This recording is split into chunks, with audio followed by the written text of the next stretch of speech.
सिकंदे साल थिया थींदस नेठ चरी सिकंदे साल थिया थींदस नेठ चरी थींदस नेठ चरी जींदस मुफ्त मरे सिकंदे साल थिया थींदस नेठ चरी थींदस नेठ चरी जींदस मुफ्त मरे सिकंदे साल थिया थींदस नेठ चरी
जीजल जूं अखियूं वालियूं छो आहिनि? बाबा साईं वेरनि जा वेण मूं त हिते मींहं जीअं कावड़ करे अखियुनि मां वसी रहिया आहिनि।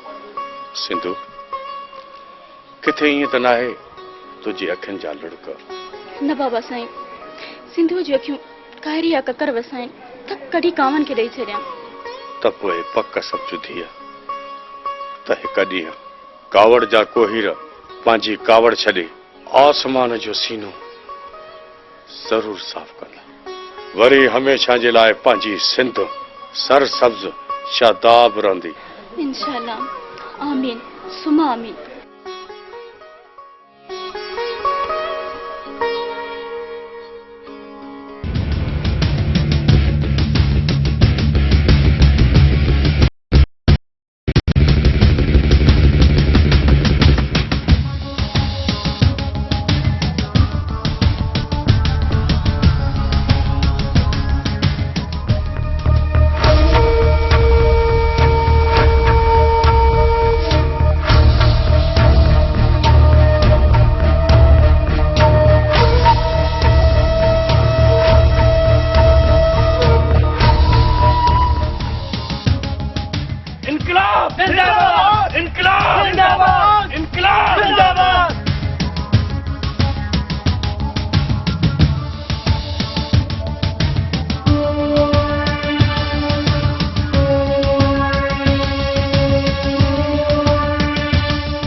सोचो यार हथ में हथ दे खणो हथियार धड़ दुश्मन जो धार धार जैसे ताईं फसा हुआ है सिंधियो। सोचो यार हथ में हथ दे खणो हथियार धड़ दुश्मन जो धार धार जैसे ताईं फसा हुआ है सिंधियो। इनकलाब जिंदाबाद, इनकलाब जिंदाबाद।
दुश्मन जो धार धार जैसी ताई फसा हुआ है सिंधियो सोचो यार हथ में हथ दई खणो हथियार धड़ दुश्मन जो धार धार जैसी ताई फसा हुआ है सिंधियो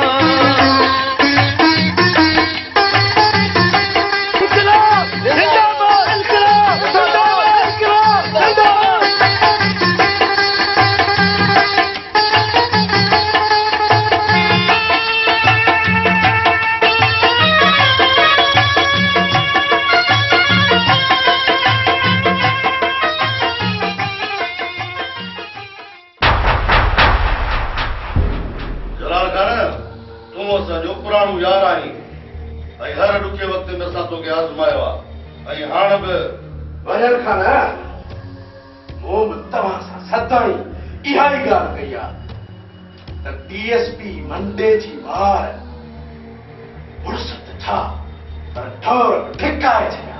जलाल खान ॻोठ जा चंद लोफर सिंध जा वारस था सॾाइनि उन्हनि जो कंथ चुकाइणो पवंदो। तव्हां बेफ़िक्र थी वञी सिंध जो सौदो कयो विंजार खान। मां उन्हनि बाग़नि जा कंध कपे थाणे जे कोट जा कुंगरा ॾाईंदुसि छो त डीएसपी मंडे जी मार मुड़ुस त छा पर ढोर बि ठिकाए छॾिया। डीएसपी साहब किथे ईअं न थिए त वरी ॿी बि टंग विञाए वई पोइ वरी अती ढिढड़ी पर पापड़ा पाईंदो। मुंशी माफ़ी बाबला साईं माफ़ी।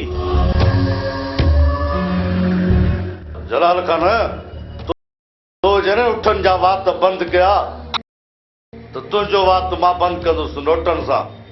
पैसनि जे करे त मां पूरे तरह खे कब्रिस्तान बनाए छॾींदुसि। तव्हां जेतिरा मुंहिंजे मथां नोट घोरींदव मां ओतिरा लाश तव्हांखे तोहफ़े में ॾींदुसि। छो त डीएसपी मंडे जी मार मुड़ुस त छा पर ढोर बि ठिकाए छॾिया। डीएसपी जलाल खान असांखे तुंहिंजी यारीअ ते नाज़ आहे नाज़।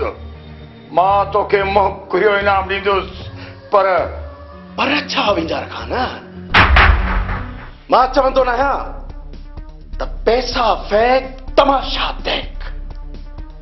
सभिनी बाग़नि जूं ज़बानूं कटे गूंगा करे छॾिया पोइ त बस न। छो त डीएसपी मंडे जी मार मुड़ुस त छा पर ढोर बि ठिकाए छॾिया।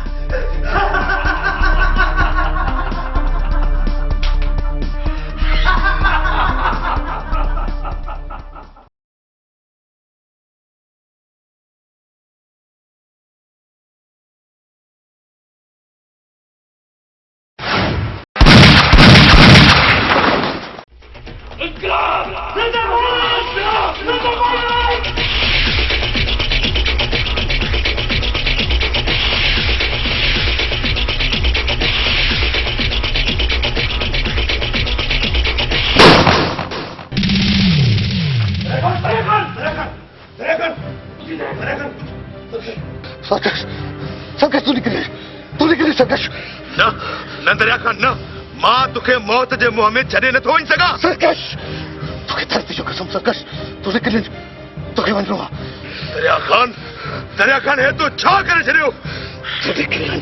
न दरिया खान तोखे छॾे असां न वेंदासीं। सारण तव्हांखे वञिणो आहे। वतन जा वेरी न ज़िंदा आहिनि। वञो सारण। दरिया खान असां तोखे कीअं कहिड़ो छॾे वेंदासीं? दरिया मुंहिंजा भाउ तोखे दरिया खान जो कसम पंज थो।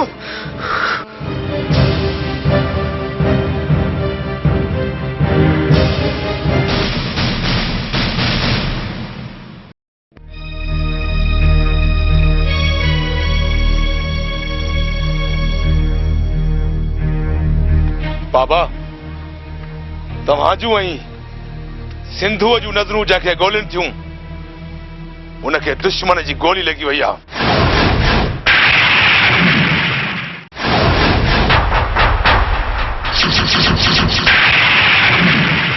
छा दरिया खान खे गोली लगी? हाँ भेण, दरिया खान खे गोली लगी आ, पर घबराइण जी का बि ॻाल्हि कान्हे। दरिया खान खे गोली जंघ में लगी आ, खतरे जी का बि ॻाल्हि कान्हे। दरिया खान जल्द ठीक थी वेंदो। सरकार, दरिया खान जहिड़े जवान खे ॾाइण ॾाढे विझंदा। पुट, मूंखे दरिया खान घुर्जे, दरिया खान। याद रख, जेकॾहिं दरिया दुश्मन जे कैद में रहियो त सिंध सुकी वेंदी। बाबा साईं, दुश्मन में एतिरो दम ई नाहे जो दरिया खे कैद करे सघनि ऐं सिंध खे सुकाए सघनि। हे वक्त ते भी ॻाल्हियुनि करण जो न आहे। अचो त निकिरी हलूं। हाँ सरकश, छोटो सही तो चए। किथे ईअं न थिए त पुलिस ऐं साम्राजन जा माण्हू असांजा जी खट वठनि ऐं पोइ असांखे निकिरण जी वाट ई न मिले। दिलेर पुट, दरिया खान खे दुश्मन जे चंबे में छॾे हलियो आहे। बाबा साईं, अदा जी आज़ादी खां सिंध जी साख बचाइण ज़रूरी हुई। जे जीजल बची वई त दरिया खान जहिड़ा 1000 ॼणी थी। जीजल जी जिंद तां सिर सदको कयां, पर पुट दुश्मन दरिया खान खे जीअण कोन ॾींदा। चाचा साईं, दरिया खान खे दुश्मन घणो वक्त क़ैद में न रखी सघंदो। असां हुनखे जल्द आज़ाद कराईंदासीं, इहो असांजो तोसां वचन आहे। सरकश, पुलिस ऐं वॾेरनि जा माण्हू सॼे ॻोठ खे फिरी विया आहिनि। हलो त दुश्मन जी रत सां धरती जी उञ उझाए अचूं। त पोइ हलो त दुश्मन खे दरनि तां तड़े कढूं। रत सिंध तुंहिंजी राह में जे फुड़ो फुड़ो थी वही वञे, तुंहिंजो बि कर्ज़ लही वञे ऐं मुंहिंजो बि नसीब ठही वञे। इंक़लाब जिंदाबाद, इंक़लाब जिंदाबाद।